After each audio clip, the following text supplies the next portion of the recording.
بسم اللہ الرحمن الرحیم۔ آج ہم آغاز کریں گے پارہ نمبر 2 سے۔ اس کا رکوع نمبر 2 ہے۔ آج سے ہم کوشش یہ کریں گے کہ ہم سبق کچھ زیادہ کر لیں، کیونکہ ارادہ یہ ہے کہ ہم اس مہینے میں کم از کم 2 پارے مکمل کر لیں۔ پھر اس کے بعد اگلا ہمارا ٹارگٹ یہ ہے کہ 2 کتابیں ہیں، ایک تمرین الصرف، ایک تمرین النحو،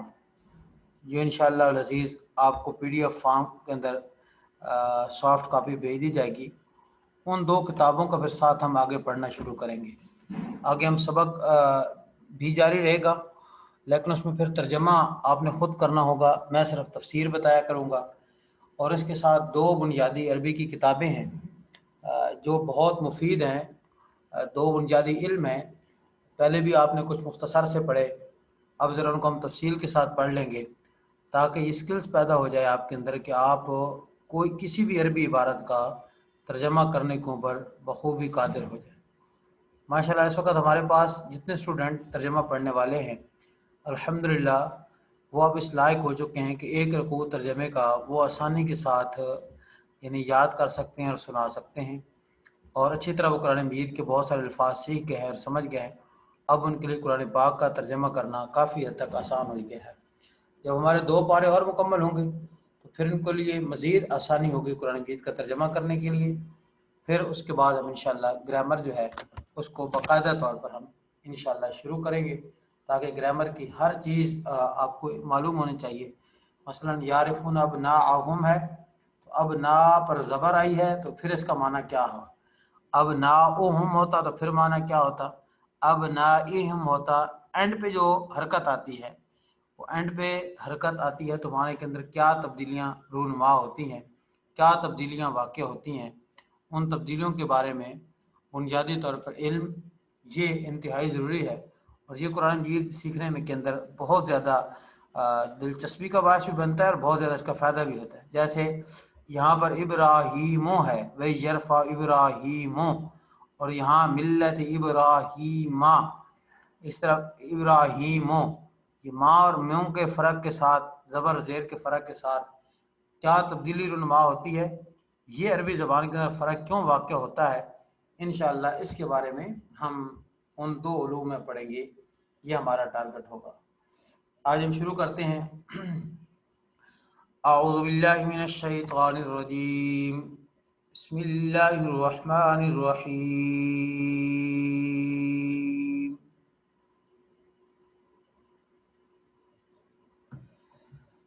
وَلِكُلٍّ وِجْهَةٌ هُوَ مُوَلِّيهَا فَاسْتَبِقُوا الْخَيْرَاتِ أَيْنَمَا تَكُونُوا يَأْتِ بِكُمُ اللَّهُ جَمِيعًا إِنَّ اللَّهَ عَلَى كُلِّ شَيْءٍ قَدِيرٌ وَمِنْ حَيْثُ خَرَجْتَ فَوَلِّ وَجْهَكَ شَطْرَ الْمَسْجِدِ الْحَرَامِ وَإِنَّهُ لَلْحَقُّ مِنْ رَبِّكَ وَمَا اللَّهُ بِغَافِلٍ عَمَّا تَعْمَلُونَ وَمِنْ حَيْثُ خَرَجْتَ فَوَلِّ وَجْهَكَ شَطْرَ الْمَسْجِدِ الْحَرَامِ وَحَيْثُ مَا كُنْتُمْ فَوَلُّوا وُجُوهَكُمْ شَطْرَهُ لِئَلَّا يَكُونَ لِلنَّاسِ عَلَيْكُمْ حُجَّةٌ إِلَّا الَّذِينَ ظَلَمُوا مِنْهُمْ فَلَا تَخْشَوْهُمْ وَاخْشَوْنِي وَلِأُتِمَّ نِعْمَتِي عَلَيْكُمْ وَلَعَلَّكُمْ تَهْتَدُونَ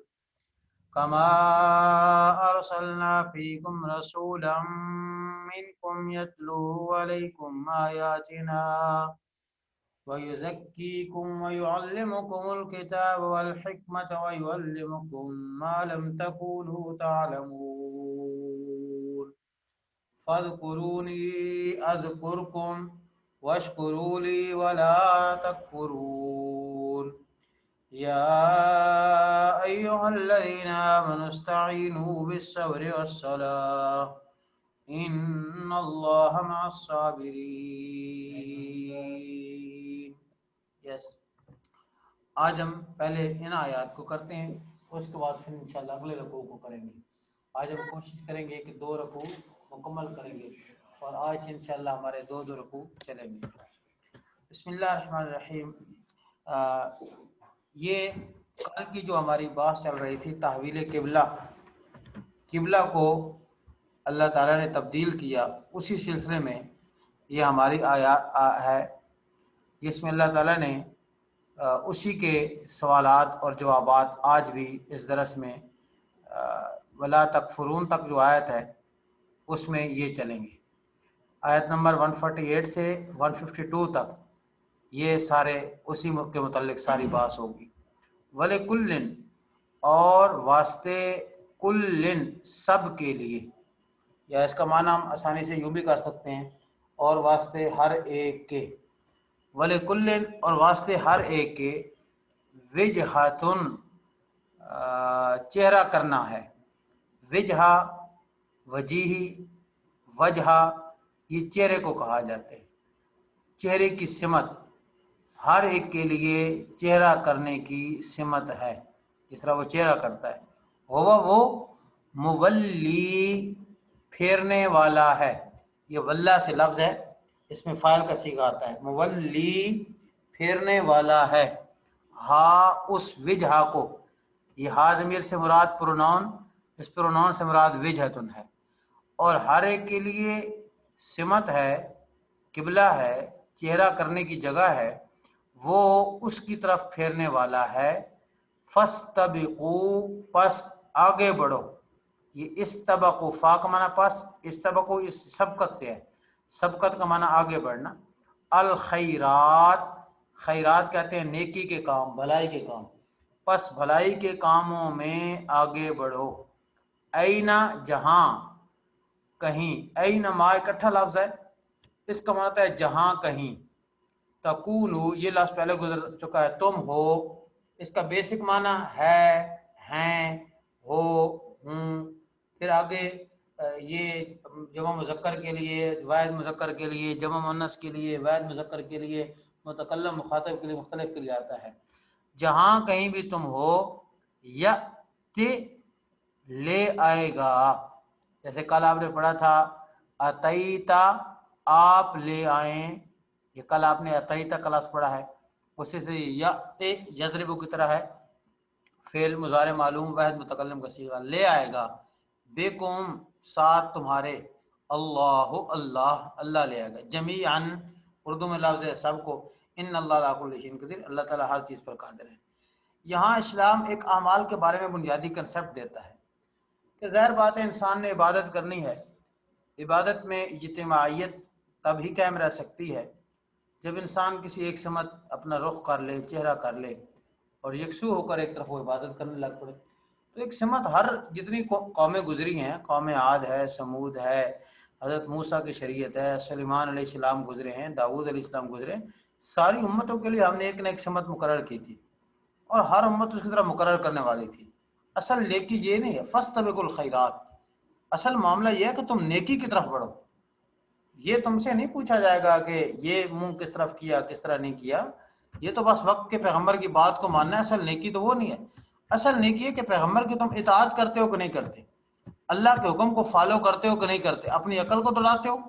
اپنے خاندانی تعصبات، اپنے قومی تعصبات ان کی پیروی کرتے ہو،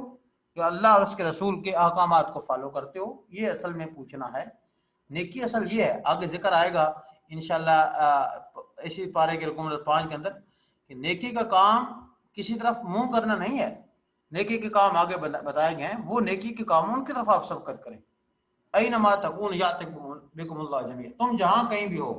دنیا کے کسی کونے کے اندر تم بستے ہو، اللہ تعالیٰ تم کو وہاں سے سب کو قیامت والے دن اکٹھا لے کر آئے گا، اور تمہارے اعمال کے مطابق اللہ تعالیٰ جزا و سزا کا فیصلہ کرے گا، اللہ ہر چیز پر قادر ہے۔ ومن حیث، یہ ہم نے پہلے لفظ پڑھ چکے ہیں، جیسے میں نے گزارش کی تھی کہ آج ہم کوشش کریں گے جو پہلے لفظ ہیں ان کو صرف مختصر آزاد کریں، یہ وحیث سے، یہ جو وحیث ما کنتم تھا اسی سے ملتا جلتا لفظ ہے گا۔ ومن حیث اور جہاں کہیں بھی سے، جہاں کہیں سے، خرجت آپ نکلیں، خرجو وہ نکلیں، خرجتم تم نکلو، خرجتا آپ نکلے، واحد 1% کے لیے ہے، دراصل اس کا معنی ہوتا ہے تو نکلے، لیکن یہ جو کہ رسول اللہ صلی اللہ علیہ وسلم کو خطاب ہے، اس لیے ادب کے لیے لفظ ہم آپ بولیں گے، آپ نکلیں۔ فا پس ولے یہ لفظ پہلے بھی گزرا ہے، پھیر لیں اپنے چہرے کو، شطر المسجد الحرام مسجد الحرام کی طرف، وَإِنَّهُ اور بے شک وہ للحق و البتہ حق ہے آپ کے رب کی طرف سے، اللہ تمہارے اعمال سے غافل نہیں۔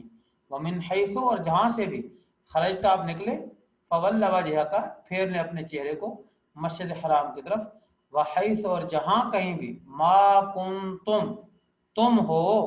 فَوَلُّوا اب یہ جمع کا صیغہ ہے، فولے آرڈر ہے ون پرسن کو، تو پھیر لے، ہم نے آپ مانا کیا ادب کے لیے، فولو اب تم پھیر لو سب کو کم ہے اپنے چہروں کو اسی طرف ہو، لے اللہ یکون للناس تاکہ لوگوں پر نہ ہو حجت کوئی دلیل، الا الذین مگر ان لوگوں نے جنہوں نے ظلم کیا ان میں سے، فلا تخشوہم پس نہ تخشو ڈرو، ہم ان سے، وخشو اور ڈرو نی مجھ سے، ولی اور تاکہ اچم میں پورا کروں نعمتی اپنی نعمت کو علیکم تمہارے اوپر، ولعلکم اور تاکہ تم تہتدون ہدایت پا جاؤ۔ اب ان آیات میں بنیادی طور پر حکم یہ دیا گیا آپ جہاں سے بھی نکلیں،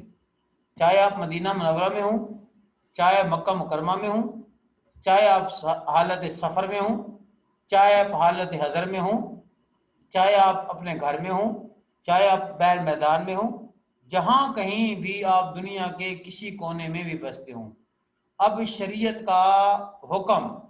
یہ بنا دیا گیا ہے اب اللہ کی عبادت جو بذریعہ نماز کرنی ہے اپنے چہرے کو مسجد حرام کی طرف کرنا ہے، لہذا اب شرعی طور پر حکم یہی ہوتا ہے آدمی دنیا کے جس کونے میں بھی ہو وہ بیت اللہ کی طرف منہ کر کے نماز پڑھے گا۔ اب بہت سارے مسائل ہیں، میں مختصراً دو چار عرض کر دیتا ہوں۔ آدمی کسی ایسی جگہ پہ ہے جہاں آدمی کو قبلہ معلوم نہیں ہو رہا، خیر آج کے زمانے میں تو بہت مشکل ہے کہ صورتحال پیش آئے، آج کل موبائل ہوتے ہیں، ڈائریکشن اسی وقت معلوم ہو جاتی ہے بیت اللہ شریف کس سمت پر ہے، یہ ڈائریکشن معلوم ہو جاتی ہے اسی وقت۔ لیکن بعض اوقات آدمی کسی سفر میں ہوتا ہے، جہاز میں ہے، کسی جہاز میں بھی خیر آج کل پلین میں بھی معلوم ہوتا ہے، ڈائریکشن آپ کو معلوم ہوتی ہے کہ بیت اللہ کی سمت پر ہے، وہاں ڈائریکشن کے باقاعدہ آپ کے آگے اسکرین لگی ہوتی ہے، وہاں سے معلوم ہو جاتا ہے۔ لیکن آپ کسی ایسی جگہ پہ ہیں کہ جہاں کوئی ڈائریکشن کا نہیں پتہ چل رہا، کوئی پاس بتانے والا بھی نہیں ہے، اس وقت شریعت کا حکم یہ ہے کہ آپ اپنے دماغ سے غور و فکر کریں، سوچیں، جس طرف آپ کا منہ آتا ہے آپ کر کے نماز پڑھ لیں، نماز آپ کی ہو جائے گی، کوئی مسئلہ نہیں ہے۔ ایسی جگہ پہ آدمی آ گئے، ڈائریکشن نہیں معلوم ہو رہی بیت اللہ کی، لیکن اللہ نے اب یہ فرض کر دیا ہے، لہذا نماز کے فرائض میں یا شرائط نماز میں سے ایک شرط یہ ہوتی ہے کہ بیت اللہ کی طرف آپ منہ کر کے نماز پڑھیں، ایک حکم تو یہ دیا گیا۔ یہ دوسری بات لِأَلَّا یکون تاکہ نہ ہو لوگوں کے لیے تمہارے اوپر حجت مگر ان لوگوں پر جنہوں نے ظلم کیا ان میں سے، یہ اصل میں غرض بیان کی جا رہی ہے کہ اس کی وجہ اور اس کا سبب کیا ہے جو بنیادی طور پر کہا جا رہا ہے کہ ایسا کیوں کیا جا رہا ہے، تو فرمایا گیا اس کی وجہ، اس کے سبب بنیادی طور پر یہ ہے کہ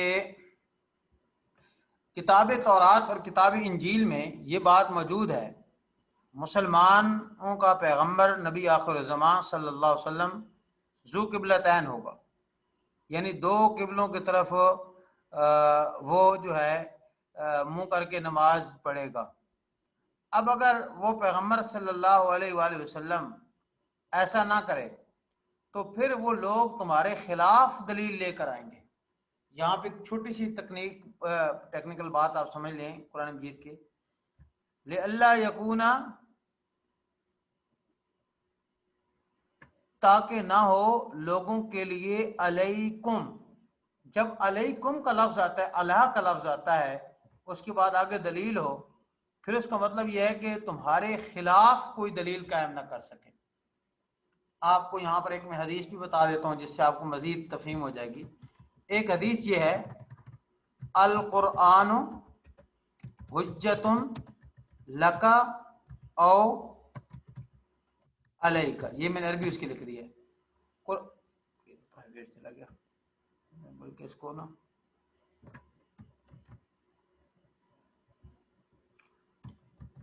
قرآن آپ کے لیے حجت ہے یا آپ پر حجت ہے؟ القرآن حجت لک و علیک، جو لام کا لفظ آتا ہے لکا آپ کے لیے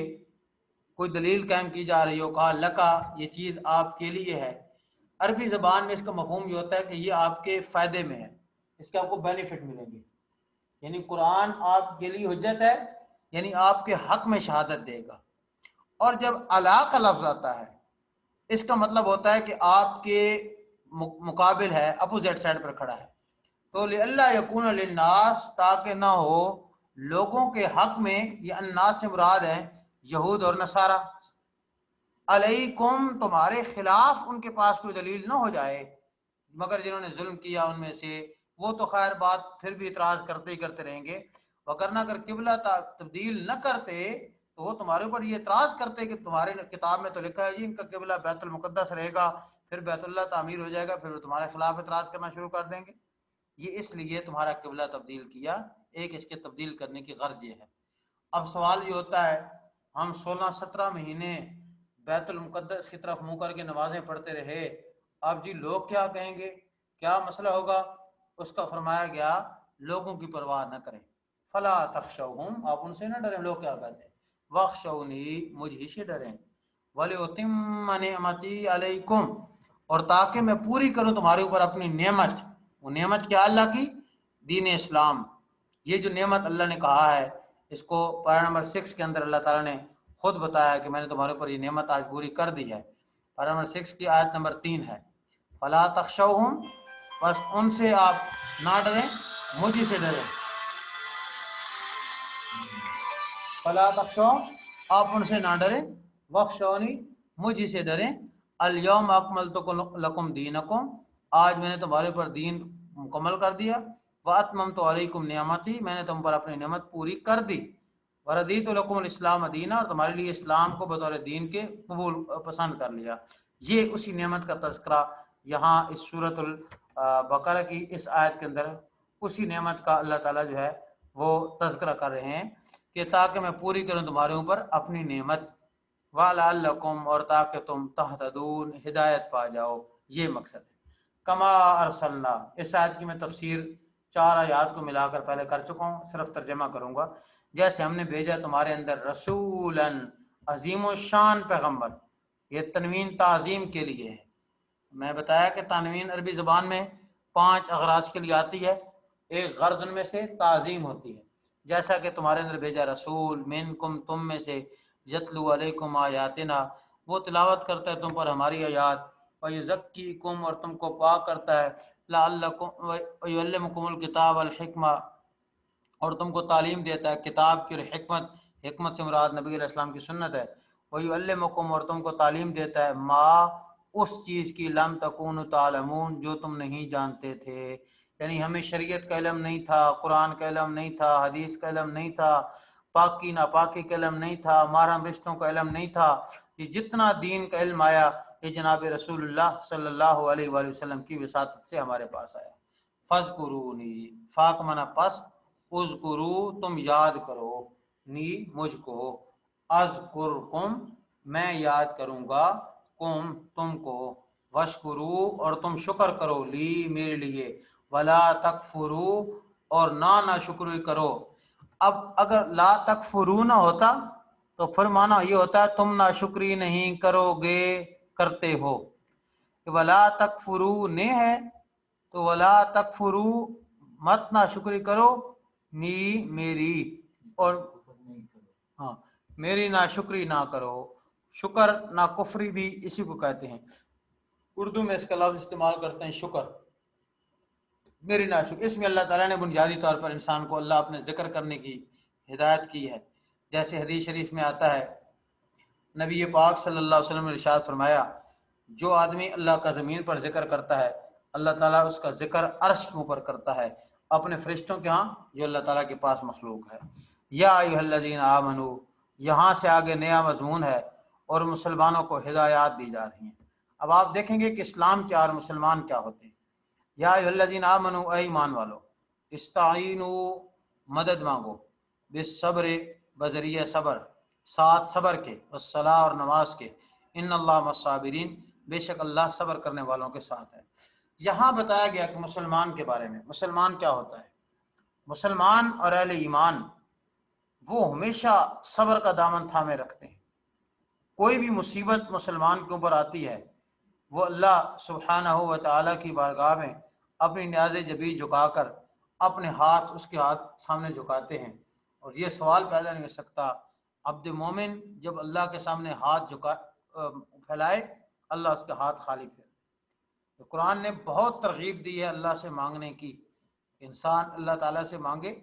اپنا تعلق اپنا ربط اللہ تعالیٰ سے بنائے، فد اللہ مخلصین لہ الدین، خالص اللہ کی پکار کرے، اللہ اس کی پکاروں کو سنتا ہے اور اس کی دعاؤں کو، حاجات کو، مشکلات میں اللہ تعالیٰ اس کے کام آتا ہے۔ مثلا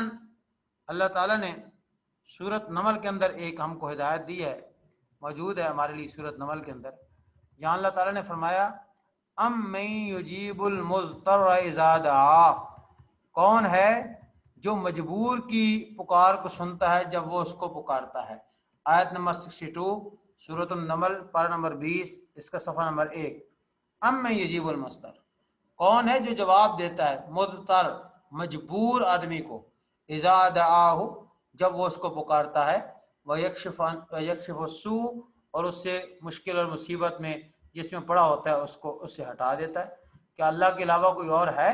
یہ مکہ والے بھی کہتے تھے اللہ تعالیٰ کے سوا اور ایسا کوئی نہیں ہے۔ یہ فرمایا یا ایھا الذین آمنوا استعینوا بالصبر والصلاۃ، مسلمان کبھی جلد باز نہیں ہوتا، مسلمان کبھی اپنا حوصلہ اور ہمت جلدی نہیں ہارتا، وہ ہمیشہ صبر کے ساتھ، صبر و تحمل کے ساتھ، برداشت کے ساتھ چلتا ہے، اور یہ دنیا کا قانون ہے، جو آدمی برداشت کرتا ہے، صبر کرتا ہے، اللہ سبحانہ و تعالیٰ اس کو ضرور ترقیاں نصیب فرماتا ہے اور وہ ضرور ترقی کرتا ہے۔ اب یہ ہماری ہاں تک ہو گئی، ابھی ہمارے پاس وقت ہے، آج ہم اس وقت کو قیمتی بناتے ہیں، ہم کچھ اگلی یاد کرتے ہیں۔ ایک رکوع ابھی ہمارا مکمل ہوا اور دوسرے رکوع کی ایک آیت ہوئی، یہاں تک ہمارے 2 رکوع مکمل ہوں گے۔ آج ہم تلاوت کر لیتے ہیں اور کوشش کریں گے جتنا ہمارا اس وقت میں ترجمہ ہو گیا اس کو ہم ضرور مکمل کرنے کی کوشش کریں گے۔ اچھا مجھے بتا دیں کہ یہ سبق زیادہ تو نہیں؟ اگر آپ لوگ سمجھتے ہیں کہ سبق زیادہ ہے تو اس کو ہم کم کر دیتے ہیں، اتنا ہی رکھتے ہیں۔ آپ دونوں نے مکمل پڑھنا ہے، آپ کو تو میں 3 رکوع شروع کرنے والا ہوں۔ میں چونکہ تمرین الصرف تمرین النحو آپ لیٹ آئے، میں نے بتایا تمرین الصرف اور تمرین النحو میں شروع کروانے والا ہوں، تو وہ میں نے ڈاؤن لوڈ کر لی وہ دونوں کتابیں، تو ہم 5 پارے کر لیں، پھر اس کے بعد ترجمہ آپ لوگ خود کریں گے اور میں صرف تفسیر پڑھایا کروں گا، تو اس کے بعد ہم تمرین الصرف تمرین النحو پڑھیں گے۔ سب کی رائے میرا ہم یہ ہے کہ ہم مزید پڑھیں اس کو، اگر مزید پڑھنے میں رائے ہے تو یس آپ لکھ دیں، مجھے پتہ چل جائے کہ 2 رکوع کرنا زیادہ نہیں ہے۔ اوکے شکریہ۔ اعوذ باللہ من الشیطان الرجیم، بسم اللہ الرحمن الرحیم۔ ولا تقولوا، اور مت کہو۔ اب دیکھیں پیچھے آپ نے لفظ پڑھا تھا قولو، امر تھا، تم کہو، یہاں ولا تقولوا نہیں ہے، اور نہ کہو، لے کے لیے، من جو شخص یقتل قتل کیا جائے، معلوم اور مجہول میں فرق سمجھے، یقتل وہ قتل کرتا ہے، یقتل وہ قتل کیا جاتا ہے، یہ فرق ہے۔ قتل کیا جائے فی سبیل اللہ، اللہ کی راہ میں، اموات مردے، بلکہ احیاء زندہ ہیں، ولکن لا تشعرون اور لیکن تم شعور نہیں رکھتے، یہ بنیاد پر ذکر کر دیا گیا۔ یعنی یہاں اس آیت میں اللہ تعالیٰ نے اہل ایمان کو صبر کی تلقین کی، بالخصوص انسان کے صبر کا پتہ تب چلتا ہے جب آدمی کا کوئی عزیز قریبی رشتہ دار وہ طبی موت تو چلے مر جائے آدمی لوگ برداشت کر لیتے ہیں، جب وہ کسی میدان جنگ کے اندر، حالت جنگ کے اندر کسی کا نوجوان بھائی، نوجوان بیٹا، خامن نوجوان وہ فوت ہو جائے، اس کا آدمی کو بڑا دکھ لگتا ہے۔ اس وقت اللہ تعالیٰ نے اہل ایمان کو دلاسا اور تسلی دی، آپ نے اللہ کی راہ میں زندگی گزارنی ہے، اللہ کی راہ میں تکالیف آنی ہے، مصائب آنے ہیں، مشکلات آنی ہیں، یہاں تک کہ آپ کو اپنی جان کی قربانی بھی دینی پڑے گی، تو لہٰذا آپ جو اللہ کے راستے میں قتل کر دیا جائے اس کو مردہ مت کہو، بلکہ وہ زندہ ہیں، وَلَٰكِن لَا تَشْعُرُونَ لیکن تم کو ان کی زندگی کا شعور نہیں ہے، ان کی زندگی کس طرح ہے۔ یہ آپ بات ذہن میں رکھیں، جو شہید اللہ تعالیٰ کے راستے میں فوت کر دیے جاتے ہیں، شہید ہو جاتے ہیں، اللہ تعالیٰ کے راستے میں اپنی جان قربان کر دیتے ہیں، وہ لوگ اللہ تعالیٰ کے ہاں بڑا بلند درجہ اور بلند مقام حاصل کر لیتے ہیں۔ قرآن مجید نے ان کو عام مردہ کہنے سے منع کیا، بلکہ اللہ سبحانہ و تعالیٰ کے ہاں وہ ایک ممتاز حیات کے ساتھ زندہ ہوتے ہیں۔ یہ میں نے ذرا تفسیر ابن کثیر کھول لی عربی زبان کی، اس کے اندر چند روایات میں آپ کو دکھانا چاہتا ہوں۔ ایک حدیث کما جاء فی الحدیث، جیسے حدیث میں آیا ہے کہ نبی علیہ السلام نے فرمایا عجب للمومن، مومن کا معاملہ بڑا عجیب ہے، اللہ تعالیٰ اس پر کوئی فیصلہ نہیں کرتا مگر مومن کے لیے بہتر ہوتا ہے۔ اگر اس کو کوئی خوشی مل جائے اللہ کا شکر کرتا ہے تو وہ اس کے لیے بہتر ہوتا ہے، اگر اس کو کوئی تکلیف مل جائے وہ صبر کرتا ہے اور وہ صبر اس کے لیے بہتر ہوتا ہے، اس پر بھی اللہ تعالیٰ کے ہاں اس کو اجر ملتا ہے۔ اب مردوں کے زندہ ہونے کے، یہ شہداء کی زندگی کے بارے میں کیا قرآن نے فرمایا؟ یہ ان الشہداء فی برزخہم احیاء یرزقون، وہ عالم برزخ کے اندر زندہ ہوتے ہیں،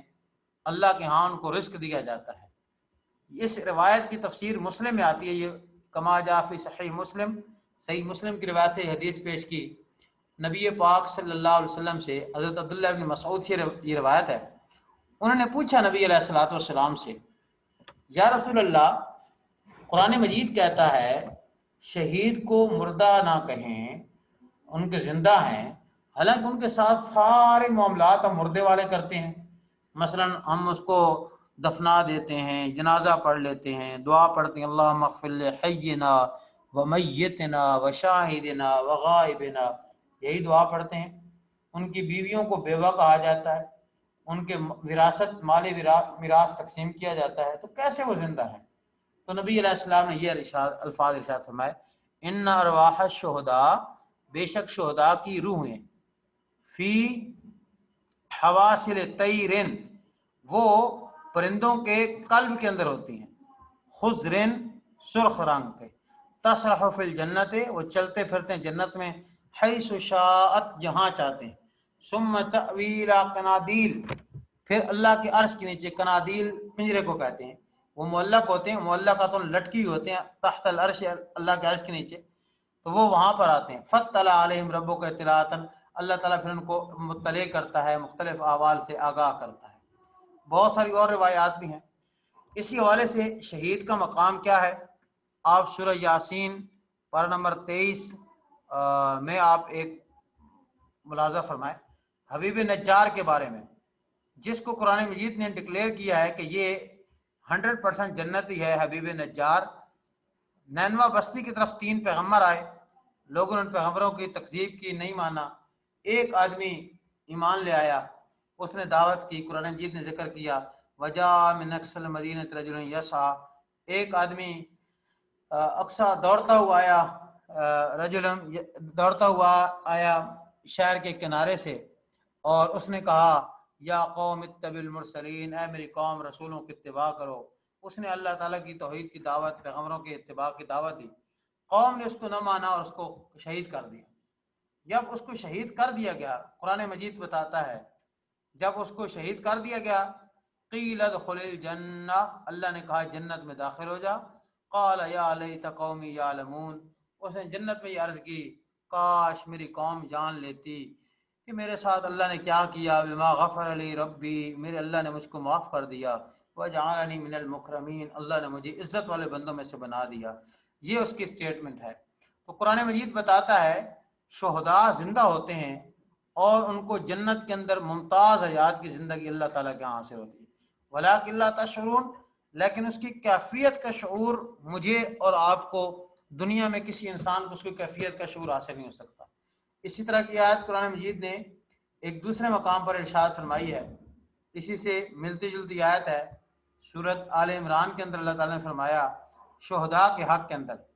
جب شہید فوت ہو جاتا ہے تو اللہ تعالیٰ نے فرمایا عند ربہم یرزقون، ان کو اپنے رب کے ہاں رزق دیا جاتا ہے، اور وہاں وہ اللہ تعالیٰ کے ہاں جو ان کو رزق دیا جاتا ہے وہ ممتاز حیات کے ساتھ زندہ ہوتے ہیں۔ فرحین بما آتاہم اللہ، وہ انتہائی خوش ہوتے ہیں جو ان کو اللہ تعالیٰ نے رزق دیا ہوتا ہے۔ یہ غالباً صورت نساء کی آیت ہے، میں کوشش کرتا ہوں یہ آیت نکل آپ کے سامنے، یہ آیت بھی آپ کے سامنے آ جائے قرآن مجید کی۔ یہ بھی یہاں پر یہ آیت آتی ہے غالباً،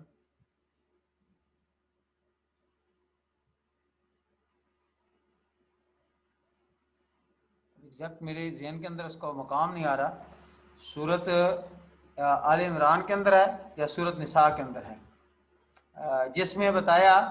کہ جب شہید اس دنیا سے جاتا ہے، فرحین بما آتاہم اللہ من فضلہ، وہ جو اللہ تعالیٰ اس کو اپنا فضل وہاں جنت میں عطا کرتا ہے، وہ اللہ سبحانہ و تعالیٰ کے اس فضل کے اوپر بڑا راضی ہوتا ہے دل کے ساتھ، اور وہ یہ خواہش کرتا ہے کہ جو میرے بعد باقی لوگ ہیں وہ بھی جلدی آ جائیں، وہ بھی آ کر یہاں پر میرے ساتھ ملاقات کریں۔ یہ ذرا مقام اس وقت، تو بہرحال یہ آیت اس وقت سورت آل عمران کی ہے، تو میں دیکھ لیتا ہوں ایک دفعہ ذہن میں اگر آ جاتی ہے تو آپ کو کوشش کرتا ہوں دکھا دیتا ہوں، تو اس کے بعد ہم آگے چلتے ہیں۔ یہاں ایسا آیت کو آنا چاہیے تھا، چلیں انشاءاللہ کل کے درس میں وہ آیت میں ایگزیکٹ آپ کو دکھا دوں گا، یہاں پر تو نہیں ہے، آگے آیت کہاں پر آتی ہے؟ سورت الانعام کے اندر، سورت آل عمران کے اندر ہے یا سورت النساء کے اندر ہے؟ یہ آیت یہاں دونوں میں سے ایک جگہ پہ آتی ہے، جہاں پر اللہ تعالیٰ نے جو شہید ہوتے ہیں ان کے مقام کو متعین کیا کہ اللہ تعالیٰ کے ہاں ان کو ایک خاص قسم کا رزق دیا جاتا ہے، اور فرحین بما آتاہم اللہ، جو اللہ تعالیٰ ان کو رزق دیتا ہے وہ اللہ تعالیٰ کی دی ہوئی رزق کے اوپر بڑے خوش ہوتے ہیں۔ تو یہ اللہ تعالیٰ نے بہرحال قرآن مجید کے اندر ان کا مقام مرتبہ شہداء کا زندہ بتا دیا، اور ہمیں یہ حکم دے دیا کہ ہم کسی شہید کو جو اپنی جان اللہ تعالیٰ کے راستے میں قربان کر دے، ہم اس کو میت یا مردے کے لفظ سے نہ ذکر کریں، بلکہ ہم ادباً احتراماً اس کے لیے لفظ شہید استعمال کریں۔ یہ بنیادی طور پر اللہ تعالیٰ نے ہر مسلمان کو اس بات کا پابند بنا دیا، اور یہ حکم اللہ تعالیٰ نے دے دیا۔ چلے بہرحال یہ اس وقت وہ آیت بالکل ذہن کے اندر اس کا مقام نہیں آ رہا، تو وہ انشاءاللہ میں کل کے درس کے اندر یا میں گروپ کے اندر اس آیت کو انشاءاللہ ضرور میں سینڈ کر دوں گا۔ تو یہ فرمایا وَلَنَبْلُوَنَّكُمْ، اور البتہ، نبلوا آزمائے گا، نون آگے ثقیلہ یہ کئی دفعہ آ رہی ہے، ضرور کے معنی میں، ضرور اللہ تعالیٰ آزمائے گا، بِشَيْءٍ، ساتھ چیز کے، کسی چیز کے، وہ چیز کیا ہے؟ من الخوف، خوف سے اللہ تعالیٰ تم کو آزمائے گا، والجوع، اور بھوک کے ذریعے اللہ تعالیٰ تم کو آزمائے گا، اور ونقص، اور ساتھ نقصان کرنے کے، من الاموال، مالوں سے، والانفس، اور انسان کی جانوں سے، اور والثمرات، اور پھلوں سے، وبشر الصابرین، خوشخبری سنا دیجئے صبر کرنے والوں کو۔ اس آیت میں اللہ تعالیٰ نے بنیادی طور پر یہ درس دیا اور یہ بات بتائی کہ جو لوگ اللہ سبحانہ و تعالیٰ کی ذات پر ایمان لاتے ہیں، یہ دنیا کو سمجھ لینے چاہیے حقیقت کہ دنیا دارالامتحان ہے، یہاں پر انسان کو بھیجا اس لیے گیا ہے کہ اللہ تعالیٰ یہاں پر انسان کا امتحان لیتا ہے، یہاں اللہ تعالیٰ انسان کو آزماتا ہے، یہاں انسان آیا ہی آزمائش کے لیے ہے، لہذا آزمائش کی کئی صورتیں ہوتی ہیں۔ کبھی اللہ تعالیٰ ایسے صورتحال پیدا کر دیتا ہے انسان خوف زدہ ہو جاتے ہیں، اللہ تعالیٰ دیکھنا چاہتا ہے کہ اس وقت ایک مسلمان کا، مومن کا رویہ کیا ہوتا ہے، وہ صبر و تحمل سے کام لیتا ہے یا وہ جذبات کے اندر آ جاتا ہے اور اپنے جذبات سے کام لے کر جلد بازی کرتا ہے۔ کبھی اللہ تعالیٰ انسان کے اوپر معاشی تنگیاں ڈال دیتے ہیں، کبھی انسان کے کاروبار میں پے در پے نقصان ہونے لگتے ہیں، کبھی انسان کے قریبی رشتہ دار اس سے بچھڑنے لگتے ہیں، ثمرات، ثمرات سے مراد پھل۔ حضرت عبداللہ ابن مسعود رضی اللہ تعالیٰ عنہ سے روایت ہے، وہ ثمرات سے مراد چھوٹی اولاد کہتے ہیں، وہ چونکہ انسان کا ایک پھل ہوتا ہے، خصوصاً جب کوئی چھوٹی اولاد ہو، بیٹی یا بیٹا، اس کی وفات پر انسان کو بڑا گہرا صدمہ اور دکھ پہنچتا ہے۔ یہ اللہ تعالیٰ مختلف چیزوں سے آزماتا ہے۔ وبشر الصابرین، جو ان حالات کے اندر صبر کا دامن تھامے رکھتے ہیں اور اپنے ہاتھ سے صبر کو نہیں نکلنے دیتے، فرمایا ان کے لیے اللہ کے ہاں خوشخبری ہے۔ نبی پاک صلی اللہ علیہ وآلہ وسلم کا گزر ایک دفعہ ایک عورت پر ہوا۔ اس کا کوئی قریبی رشتہ دار فوت ہو گیا تھا، وہ رو رہی تھی۔ نبی پاک صلی اللہ علیہ وسلم نے اس کو کہا کہ صبر کر جائیں، اللہ تعالیٰ کے ہاں آپ کے لیے بڑا اجر و ثواب ہوگا۔ اس نے کہا ہاں بات کرتے ہیں، اگر آپ کو یہ تکلیف پہنچی ہوتی تو پھر میں پوچھتی۔ چلے گئے، بعد میں اس کو لوگوں نے بتایا کہ آپ نے کس سے بات کر دی؟ یہ اللہ کے رسول صلی اللہ علیہ وآلہ وسلم تھے،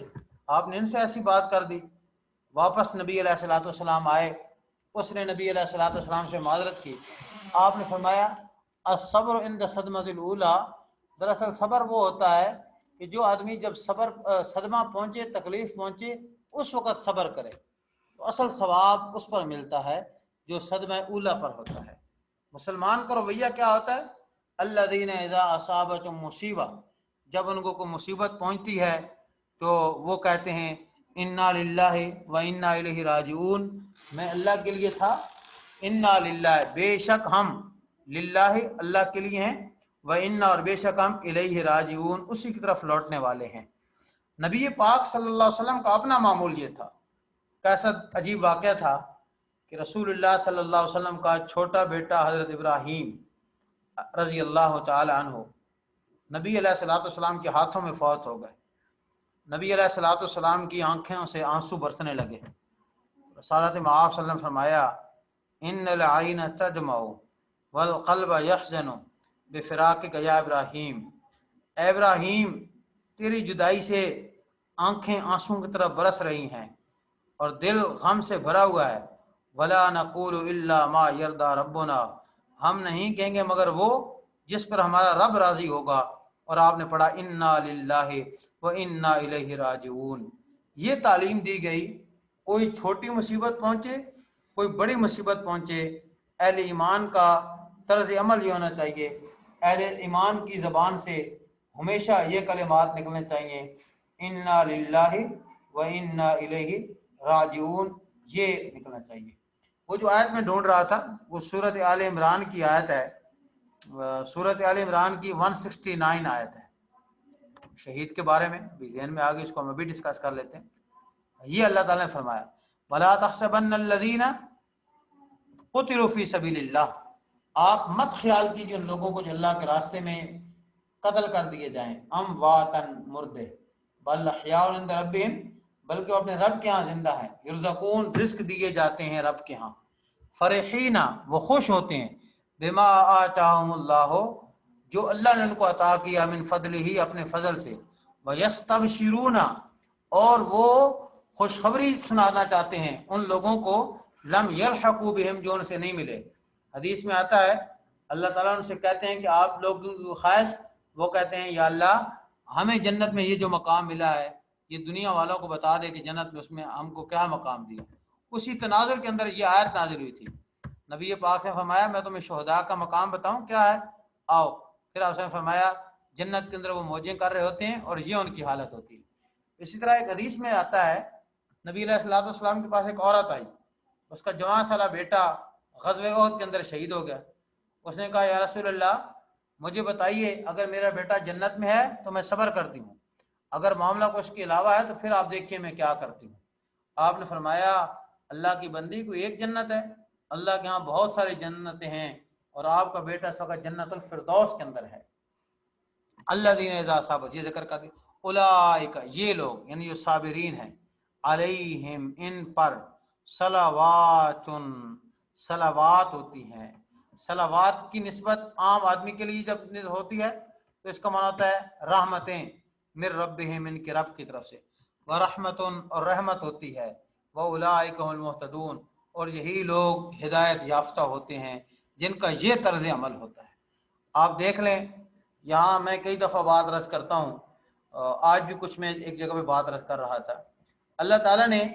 فرقہ واریت سے بلند تر بات کی ہے۔ جو مسلمان بھی صبر کرتا ہے اللہ تعالیٰ نے اس کے لیے یہ درجہ ذکر کیا، وہ ہدایت یافتہ ہے۔ یہاں اللہ تعالیٰ نے فرقوں کے ساتھ کسی بھی بات کو خاص نہیں کیا، بلکہ اللہ تعالیٰ صرف یہ دیکھتا ہے کہ انسان عمل کس طرح کرتا ہے۔ نجات انسان کی اس کی عمل کی بنیاد پر ہونی ہے، کسی فرقے کی بنیاد پر اس کی اللہ کے حضور نجات نہیں ہوتی۔ ان الصفا والمروہ، بے شک صفا پہاڑی اور مروہ، من شعائر اللہ، اللہ کی علامتوں میں سے، شعائر علامتوں کو کہتے ہیں۔ فمن حج البیت، بس جو آدمی بیت اللہ کا حج کرے، او اعتمرا یا عمرہ کرے، فلا جناح، اس پر کوئی گناہ نہیں ہے، یطوف بہما، کہ ان دونوں کا طواف کرے۔ ومن تطوع، اور جو اضافی کام کرے، یہ تطوع نفل سے ہے، خیرن وہ بہتر ہے، جو نفلی کام کرے تطوعاً عربی میں نفل کام کو کہتے ہیں، وہ اس کے لیے بہتر ہے۔ فإن اللہ، پس بے شک اللہ تعالیٰ، شاکرن، یہ شاکر کی نسبت انسان کی طرف ہو، اس کا معنی ہے شکر گزار، شکریہ ادا کرنے والا، اور اس لفظ کی نسبت جب اللہ کی طرف ہو پھر اس کا معنی ہوتا ہے قدردان، بے شک اللہ قدردان، علیم، علم والا ہے، جاننے والا ہے۔ یہ دراصل اس تناظر میں کہا گیا کہ جب فتح مکہ ہوا، فتح مکہ کے وقت، اس سے پہلے صفا اور مروہ پہاڑی پر بیت اللہ مشرکین مکہ نے دو بت نصب کر رکھے تھے۔ ایک صفا پہاڑی پر جب آتے تو اس بت کو سجدہ کرتے، مروہ پہ جاتے تو نائلہ نامی بت تھا، اس کو سجدہ کرتے۔ مسلمانوں نے اب یہ کہا کہ یہاں تو شرک ہوتا رہا ہے، کیا ہم ابھی بھی صفا مروہ میں دوڑیں گے جس طرح حضرت حاجرہ علیہ السلام دوڑی تھی؟